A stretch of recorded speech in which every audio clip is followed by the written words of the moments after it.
পাহাড়ের কোলে শুয়ে থাকা একটি স্বপ্নের মতো জায়গা।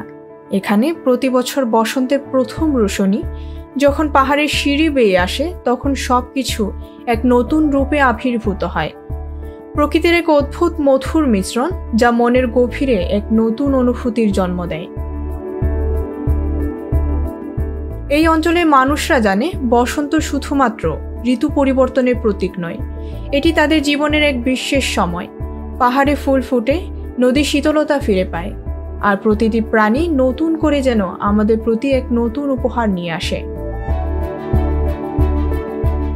বসন্ত এসে গেলে মনে হয় যেন পাহাড়ের সমস্ত মুড বদলে যায়। বাতাসে শীতলতা থাকে, আর সঙ্গে থাকে এক অজানা ভালোবাসা।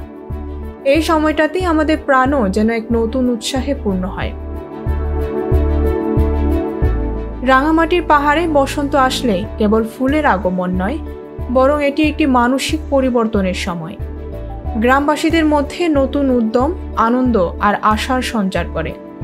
এখানে বসন্ত শুধু প্রকৃতির মধ্যে ছড়িয়ে পড়ে না, মানুষের মনেও আনন্দের বার্তা পৌঁছে দেয়। এখানে পাহাড়ের বুকে জীবনের অঙ্গীকার।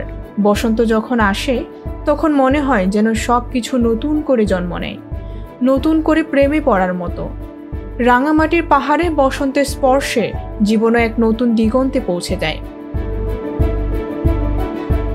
রাঙামাটির পাহাড়ে বসন্ত আসে, এটি কেবল ঋতু নয়, এটি একটি জীবন্ত অনুভূতি, এক প্রেমের গল্প। এই পাহাড়ে বসন্ত জাগে এবং তার সঙ্গে জেগে ওঠে আমাদের হৃদয়। বৃষ্টি দাজেল, ভোরের পাতা।